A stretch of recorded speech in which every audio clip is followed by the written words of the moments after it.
கர்த்தருடைய பரிசுத்தமான நாமம் மகிமைப்படுவதாக.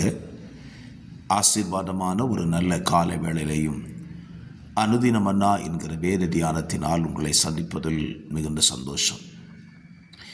இந்த நாள் ஏப்ரல் மாதம் 5ஆம் தேதி சனிக்கிழமை காலவேளை. இந்த நல்ல காலவேளையிலேயும் பரிசுத்த வேதத்தில் இருந்து ஒரு பகுதியை நீங்கள் வாசிக்கவும் அதை இன்றைக்கு காலையில் தியானிக்கவும் பரலோகத்தின் தகப்பன் நமக்கு உதவி செய்வாராக. கிருபை உள்ள பிதாவே, இந்த நல்ல காலவேளையிலேயும் நீர் தந்த வேதத்தை வாசித்து தியானிப்பதற்கு பரலோகத்தின் தேவனாகிய கர்த்தர் உதவி செய்வீராக. கேட்கிற எல்லாருக்கும் இந்த வார்த்தை பிரயோஜனமாக இருக்க உதவி செய்யும். இயேசுவின் நாமத்தில் ஜெபிக்கிறேன் நல்ல பிதாவே, ஆமேன், ஆமேன்.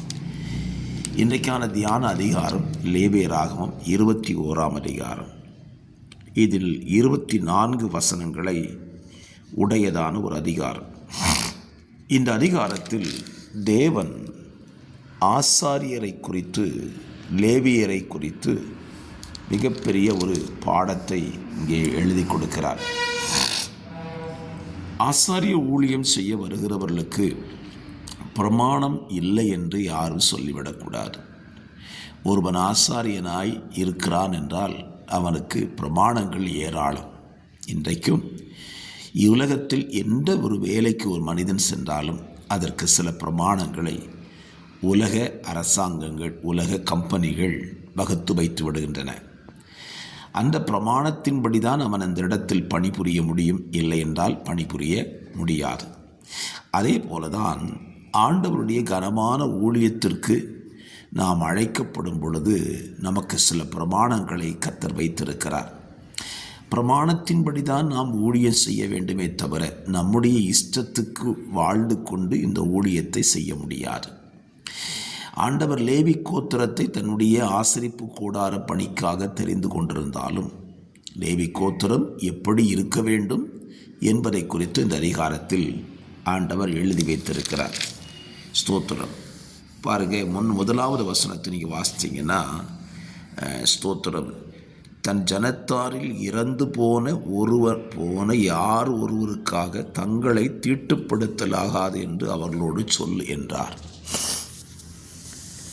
இஸ்ரவேல் கோத்திரத்தில் ஒருவன் மரித்து போனானால் ஆசாரியன் அவர்களால் தன்னை தீட்டுப்படுத்தி கொள்ளக்கூடாது. ஆனால் தன்னுடைய தாயோ தகப்பனோ குமாரனோ குமாரத்தியோ சகோதரனோ புருஷனுக்கு வாழ்க்கைப்படாதிருக்கிற கன்னியாஸ்திரியாகிய தன் சகோதரி தனக்கு நெருங்கின இனமான இவருடைய சாவுக்காக தீட்டுப்படலாம். உறவுகளுக்காக தன்னை தீட்டுப்படுத்தி கொள்ளலாமே தவிர மற்றவர்களுக்காக அவன் தன்னை தீட்டுப்படுத்தக்கூடாது. ஏனென்றால் அவன் பரிசுத்தத்துக்காக வாழுகிறவன். பாருங்கள், இன்றைக்கி ஒருவன் மரித்துட்டா என்ன நடக்க நமக்கு நல்லா தெரியும். மொட்டை அடிக்கிறது, முகசவரம் செய்து கொள்வது, இதை ஆசாரியன் செய்யக்கூடாது என்று சொல்லுகிறார். அந்த இடத்துல தொடர்ந்து சொல்லிக்கொண்டே வருகிறார். ஸ்தோத்திரம். அவர்கள் ஏன் அதை செய்யக்கூடாது என்றால், பரிசுத்த அப்பத்தை செலுத்துகிறபடினால், திருவிருந்து ஆராதனையை நடத்துகிறதினாலே மொட்டையடித்து கொள்வதோ முகச்சவரம் செய்து கொள்வதோ செத்தவனுக்காக என்ற தவறை செய்யக்கூடாது. இதை ஆண்டவர் சொல்லுகிறார். திருமண வாழ்க்கையை குறித்து லேவியருக்கு கர்த்தர் சொல்லும்போது, திருமண வாழ்க்கையில் லேவி தன்னை ஈடுபடுத்தி கொள்வானானால் அவர் எப்படிப்பட்டவர்களை திருமணம் செய்து கொள்ள வேண்டும் என்றும் சொல்லுகிறார். பாருங்கள், வேசியவோ கற்பு குலைந்த யாரையும் திருமணம் பண்ணக்கூடாது.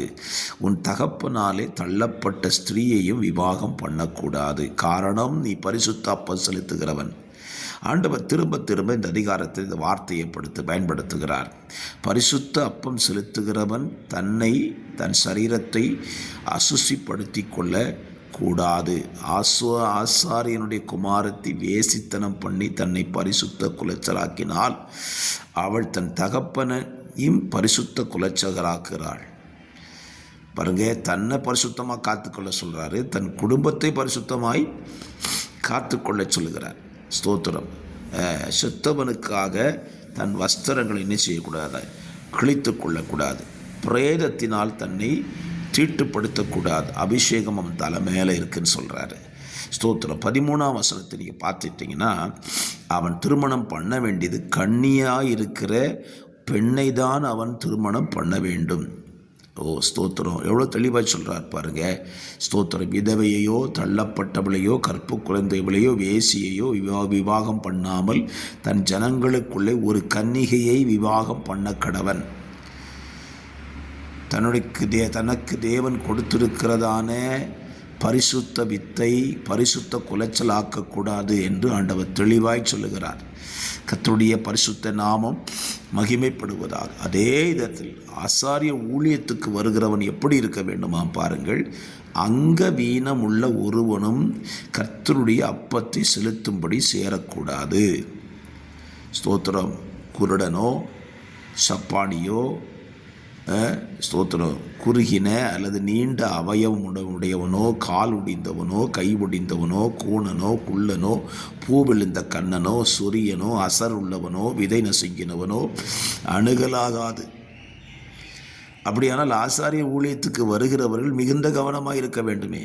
சரீர அவயவங்கள் பாதிக்கப்பட்டவர்கள் பரிசுத்த ஆசரிப்பு கூடாரத்துக்குள்ளே நுழைய தேவன் பழைய ஏற்பாட்டில் அனுமதி கொடுக்கவே இல்லையே. ஸ்தோத்திரம். இதை ஏன் சொல்லி வருகிறேன் என்று சொல்லுகிறேன். ஆசாரியனாகிய ஆரோனின் சந்ததியில் அங்கவீனம் உள்ள ஒருவனும் கர்த்தரின் தகன பலிகளை செலுத்த சேரலாகாது. ஆனால் அவன் அப்பத்தை புசித்து கொள்ளலாமே தவிர அவன் அதை செலுத்தக்கூடாது என்று கர்த்தர் சொல்லுகிறார். இதெல்லையா ஏன் சொல்கிறாரு பாருங்க. 23ஆம் வசனத்தில் நான் அவர்களை பரிசுத்தமாக்குகிற கர்த்தர் என்று சொல்லுகிறார். என்னை கேட்கிற அருமையான கர்த்தருடைய பிள்ளைகளே, ஆண்டவருடைய ஊழியம் என்பது அது பரிசுத்தமானது. அந்த ஊழியத்தை செய்ய வருகிறவர்கள் பரிசுத்தமாய் இருக்க வேண்டும். அந்த ஊழியத்துக்குள்ளே நுழைந்து அந்த ஊழியத்தை செய்து கொண்டிருக்கிறவர்களின் குடும்பமும் பரிசுத்தமாக இருக்க வேண்டும். இதை தேவன் எதிர்பார்க்கிறார். நான் சொல்லுவேன், ஆண்டவருடைய கனமான ஊழியத்தை செய்கிற ஊழியர்களின் வாழ்க்கையை குறித்து இப்படி ஆண்டவர் எதிர்பார்ப்பாரானால் அந்த ஊழியத்திலே தேவனிடத்தில் இழுத்து கொள்ளப்படுகிற ஜனம் எந்த அளவுக்கு பரிசுத்தமாக இருக்க வேண்டும். இன்றைக்கு தேவனை ஏற்றுக்கொண்டவர்களுடைய வாழ்க்கையில் தான் எத்தனை பரிசுத்த குலைச்சல்கள், திருமண வாழ்க்கையின் பரிசுத்த குலைச்சல்கள், தனிப்பட்ட வாழ்க்கையிலே பரிசுத்த குலைச்சல்கள், இப்படிப்பட்ட காரியங்கள் தேவ நாமத்தை தூஷிக்க வைத்து விடுகிறது. இன்றைக்கும் தேசங்களிலே ஊழியர்களை குறித்து சொல்லப்படுகிற குற்றச்சாட்டுகள், சிலர் வேண்டுமென்றே அதை சொல்லுகிறார்கள், அதை பற்றி கவலைப்பட வேண்டாம். ஆனால் சிலர் வாழ்க்கை தவறுகிறதை நாமே கேள்விப்படுகிறோம். அப்படிப்பட்ட பரிசுத்த குலைச்சலுக்கான காரியங்கள் ஊழியர்கள் வாழ்க்கையில் நடைபெறாதிருக்க நாம் ஜெபிப்போம். மற்றவர்களை பார்த்து இந்த குற்றத்தை செய்கிறோம் என்று சொல்லுகிற நாம் நம்மை காத்துக்கொள்ள வேண்டும். விரல் நீட்டுதல் என்பது ஒரு நபரை, பாக்கி 4 விரல்களும் நம்மை சுட்டி காண்பிக்கும். ஆகவே மற்றவர்களை குற்றப்படுத்துவதற்கு முன்புதான் நம்முடைய வாழ்க்கையை பரிசுத்தமாய் காத்துக்கொள்ள தேவன் உதவி செய்வாராக. உங்கள் வாழ்க்கையும் அப்படியே பரிசுத்தமாய் காத்துக்கொள்ளுங்கள். நல்ல பிதாவே, இந்த நல்ல காலை வேளையில் தந்த நல்ல சிந்தையின்படியே தகப்பனே, எங்கள் வாழ்க்கையை நாங்கள் பரிசுத்தமாக காத்துக்கொள்ள உதவி செய்யுங்கப்பா. விசேஷமாய் கர்த்தருடைய ஊழியத்தை செய்கிறவர்கள் தன்னுடைய வாழ்க்கையை மிகுந்த ஜாக்கிரதையோடு காத்துக்கொள்ள உதவி செய்யுங்க. இன்றைக்கும் ஊழியர்களுக்கு விரோதமாய் பொய்யான குற்றச்சாட்டுகளை சொல்லிக் கொண்டிருக்கிற ஜனங்கள் சந்திக்கப்பட்டு மனம் திரும்பும் பண்ணும்படியாக நாங்கள் ஜெபிக்கிறோம். ஆண்டவரே, உங்களுடைய கரத்தில் இந்த காலவேளையில் ஒப்புக் கொடுக்கிறோம். இந்த காலவேளை தியானம் கேட்கிற தம்முடைய பிள்ளைகளுக்கு அது ஆசீர்வாதமாக இருக்கட்டும். அநேகரை கேட்க கர்த்தர் உதவி செய்வீராக. இந்த நாளின் வார்த்தையின் நிமித்தம் உங்கள் நாமம் மட்டும் மகிமைப்படட்டும். ஆண்டவரே, நாங்கள் சிறுக நீங்கள் பெருக உங்கள் நாமம் மட்டும் உயர்த்தப்பட கர்த்தர் அனுக்கிரகம் செய்யும். இரட்சகராம் இயேசுவின் நாமத்தில் இந்த நாளை ஆசீர்வாதத்தோடு துவங்கி ஆசீர்வாதத்தோடு முடிக்க உதவி செய்யுங்க. நாளை நடக்கிற பரிசுத்த ஆராதனைகளிலே குடும்பமாய் தேவ பிள்ளைகள் எல்லாரும் பங்கெடுக்க கர்த்தர் அனுக்கிரகம் செய்யுங்க. சகல துதி கன மகிமையாவும் நமக்கு ஒருவருக்கே செலுத்துகிறோம். ஏசு இரட்சகர் நாமத்தில் ஜெபிக்கிறோம் நல்ல பிதாவே, ஆமேன். ஆமேன்.